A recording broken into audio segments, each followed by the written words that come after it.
Hello my fellow poetry loving brothers and sisters, and welcome back to the channel. In this video I am continuing with the reading to you series.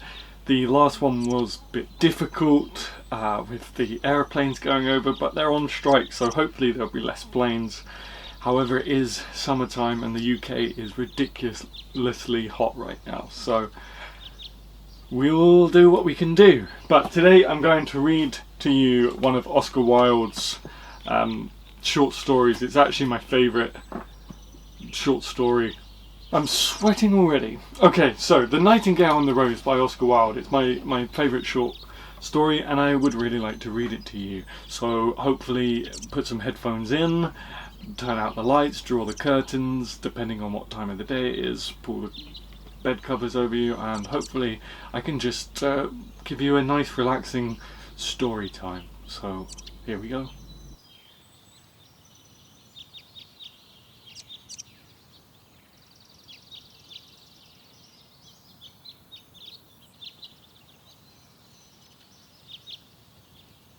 The Nightingale and the Rose. She said that she would dance with me if I brought her red roses, cried the young student, but in all my garden there is no red rose. From her nest in the holm oak tree the nightingale heard him, and she looked out through the leaves and wondered. No red rose in all my garden, he cried, and his beautiful eyes filled with tears. Ah, on what little things does happiness depend! I have read all that the wise men have written, and all the secrets of philosophy are mine, yet want of a red rose is my life made wretched. Here at last is a true lover, said the nightingale. Night after night have I sung of him, though I knew him not. Night after night have I told his story to the stars, and now I see him. His hair is dark as a hyacinth blossom, and his lips are red as the rose of his desire. But passion has made his face like pale ivory, and sorrow has set her seal upon his brow.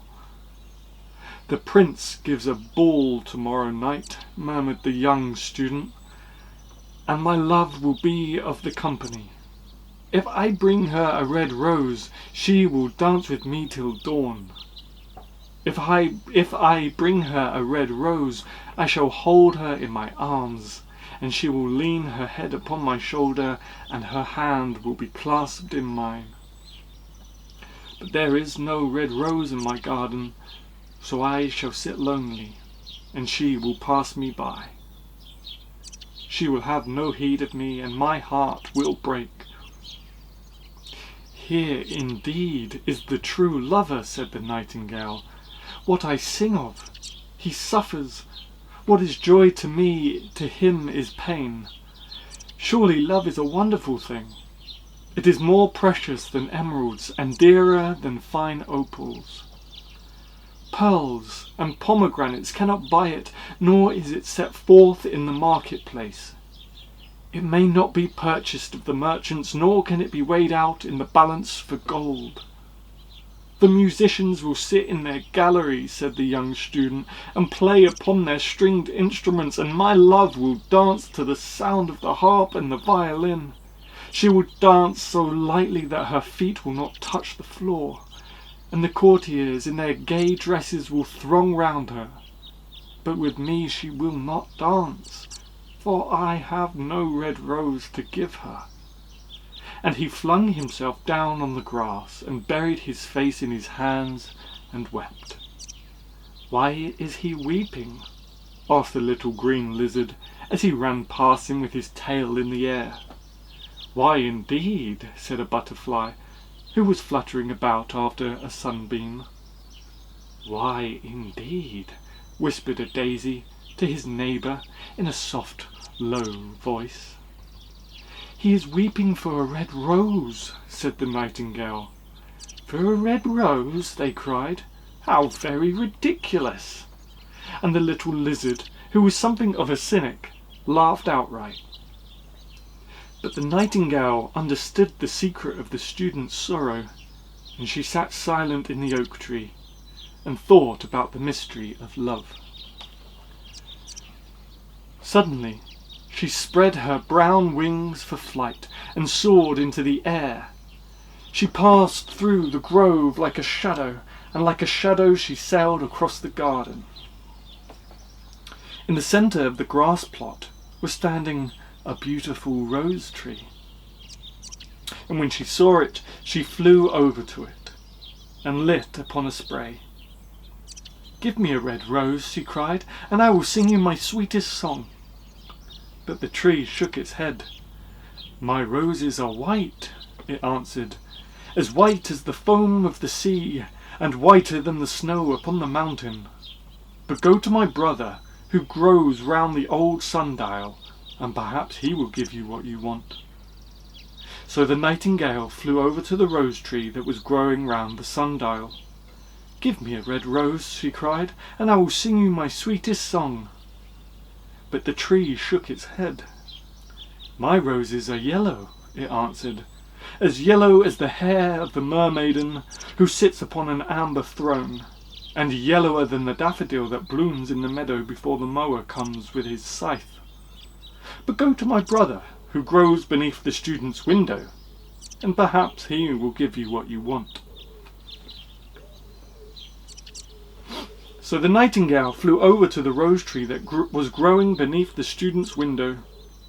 "Give me a red rose," she cried, "and I will sing you my sweetest song." But the tree shook its head. "My roses are red," it answered, "as red as the feet of the dove, and redder than the great fans of coral that wave and wave in the ocean cavern. But the winter has chilled my veins, and the frost has nipped my buds, and the storm has broken my branches, and I shall have no roses at all this year." "One red rose is all I want," cried the nightingale. "Only one red rose. Is there no way by which I can get it?" "There is a way," answered the tree, "but it is so terrible that I dare not tell it to you." "Tell it to me," said the nightingale. "I am not afraid." "If you want a red rose," said the tree, "you must build it out of music by moonlight, and stain it with your own heart's blood. You must sing to me with your breast against a thorn. All night long you must sing to me, and the thorn must pierce your heart, and your lifeblood must flow into my veins and become mine."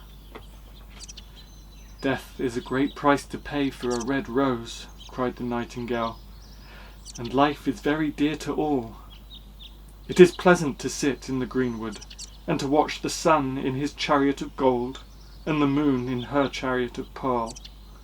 Sweet is the scent of the hawthorn, and sweet are the bluebells that hide in the valley, and the heather that blows on the hill. Yet love is better than life. And what is the heart of a bird compared to the heart of a man?" So she spread her brown wings for flight and soared into the air. She swept over the garden like a shadow, and like a shadow she sailed through the grove. The young student was still lying on the grass, where she had left him, and the tears were not yet dry in his beautiful eyes.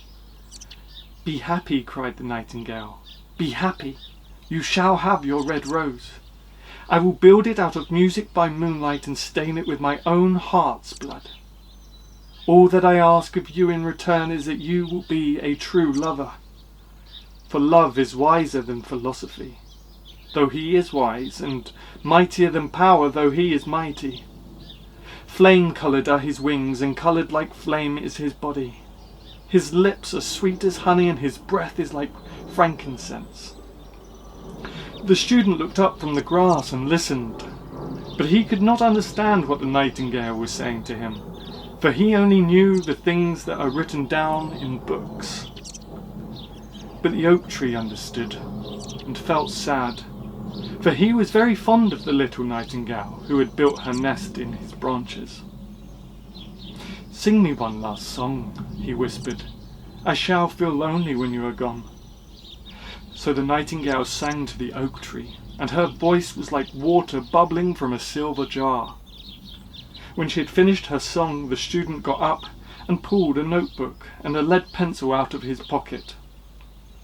"She has form," he said to himself, as he walked away through the grove. "That cannot be denied to her. But has she got feeling? I am afraid not. In fact, she is like most artists. She is all style without any sincerity. She would not sacrifice herself for others. She thinks merely of music, and everybody knows that the arts are selfish. Still, it must be admitted that she has some beautiful notes in her voice. What a pity it is that they do not mean anything or do any practical good." And he went into his room and lay down on his little pallet bed and began to think of his love. And after a time he fell asleep. And when the moon shone in the heavens, the nightingale flew to the rose tree and set her breast against the thorn. All night long she sang, with her breast against the thorn, and the cold crystal moon leaned down and listened. All night long she sang, and the thorn went deeper and deeper into her breast, and her life-blood ebbed away from her. She sang first of the birth of love in the heart of a boy and a girl, and on the topmost spray of the rose tree there blossomed a marvellous rose, petal following petal as song followed song. Pale was it at first as the mist that hangs over the river, pale as the feet of the morning, and silver as the wings of the dawn. As the shadow of a rose in a mirror of silver, as the shadow of a rose in a waterpool, so was the rose that blossomed on the topmost spray of the tree. But the tree cried to the nightingale to press closer against the thorn. "Press closer, little nightingale," cried the tree, "or the day will come before the rose is finished."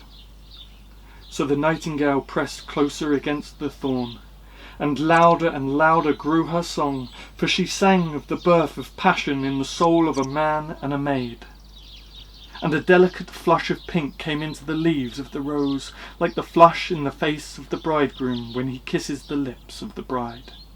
But the thorn had not yet reached her heart, so the rose's heart remained white, for only a nightingale's heart's blood can crimson the heart of a rose.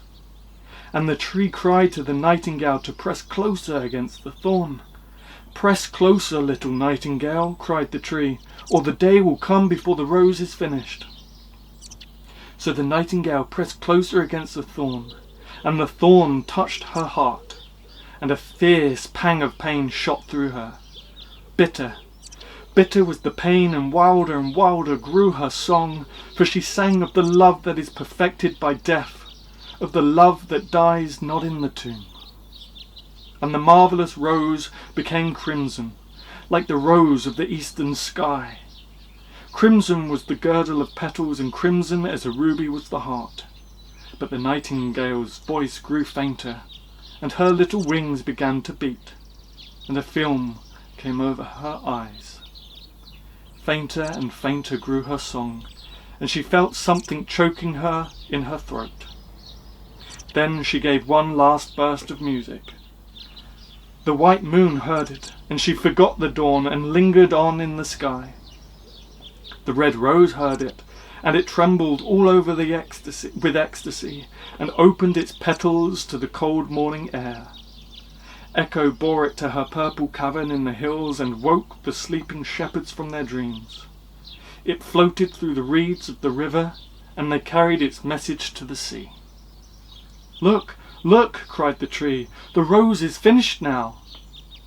But the nightingale made no answer, for she was lying dead in the long grass with the thorn in her heart.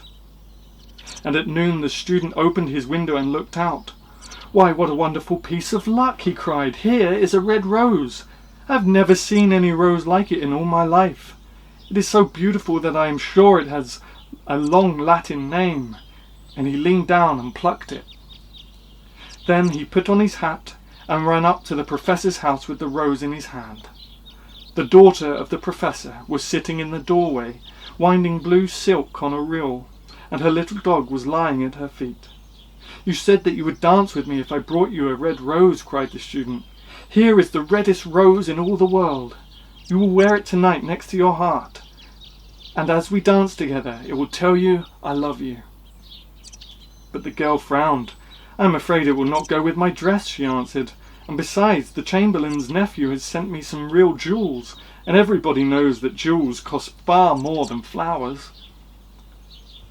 "Well, upon my word, you are very ungrateful," said the student angrily, and he threw the rose into the street, where it fell into the gutter and a cartwheel went over it. "Ungrateful," said the girl. "I tell you what, you are very rude, and after all, who are you? Only a student. Why, I don't believe you have even got silver buckles to your shoes, as the Chamberlain's nephew has." And she got up from her chair and went into the house. "What a silly thing love is," said the student as he walked away. "It is not half as useful as logic, for it does not prove anything, and it is always telling one of things that are not going to happen, and making one believe things that are not true. In fact, it is quite unpractical, and as in this age to be practical is everything, I shall go back to philosophy and study metaphysics." So he returned to his room and pulled out a great dusty book and began to read.